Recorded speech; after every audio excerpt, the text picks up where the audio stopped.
अपना पिच मुझे वहां पे जाके चुप रहना है और उनकी बातें सुन। ये शब्द जैसे ही कानों में गूंजते हैं, कहानी में एक अलग ही सस्पेंस पैदा हो जाता है। माहौल गंभीर है और अब वक्त है सच्चाई सामने लाने का। एक्सीडेंट करो ना जल्दी, मुझे देखना है। नीति अब पूरी तरह से अपने असली रूप में आ चुकी है। शश कश्यप जो अब तक तेज तर्रार बनती फिर रही थी, अब उसके तेवर भी खत्म होने वाले हैं। देवर भी खत्म और अब खुद नीति भी। सीरियल परिणीति में आ गया है एक बहुत ही धमाकेदार ट्विस्ट। जी हाँ, अब सुषमा जी का एक्सीडेंट हो चुका है और उनकी हालत बहुत ही ज्यादा क्रिटिकल बताई जा रही है। अस्पताल का माहौल तनाव से भरा है। अब जब आदित्य को यह पता चलेगा कि ये सब किसने किया है, तो वह चुप बैठने वाला नहीं है। खासकर नीति को वह तो बिल्कुल नहीं छोड़ेगा। इस ट्विस्ट में सबसे चौंकाने वाली बात यह है कि प्रीत ही सुषमा जी को अस्पताल लेकर जाती है।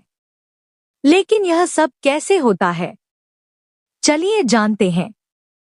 असल में होता कुछ ऐसा है कि सुषमा जी के साथ जो ड्राइवर होता है, उसे अचानक अर्जेंटली अपने घर जाना पड़ता है।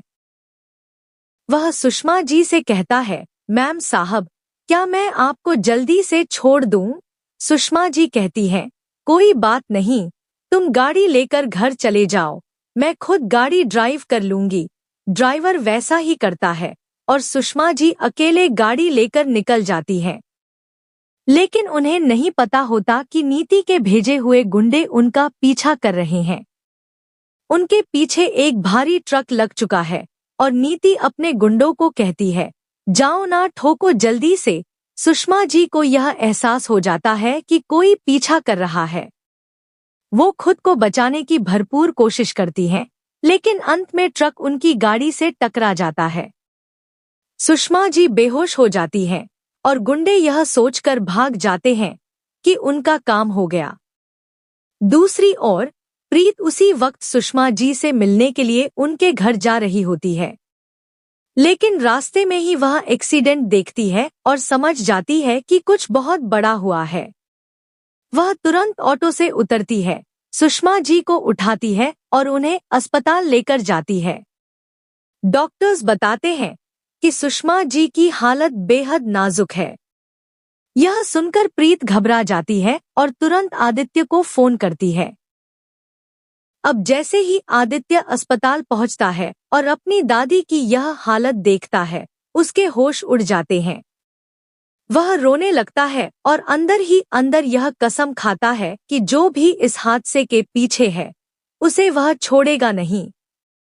अब सवाल यह है कि क्या प्रीत और आदित्य मिलकर यह सच्चाई पता कर पाएंगे? क्या यह सिर्फ नीति का काम था या किसी और का भी हाथ था? और क्या निशा भी इस साजिश में फंसने वाली है? अब वक्त है नीति को उसके किए की सजा देने का। आखिर कब तक वह सबको मोहरा बनाकर अपने खेल खेलती रहेगी? क्या अब उसका वक्त शुरू हो चुका है?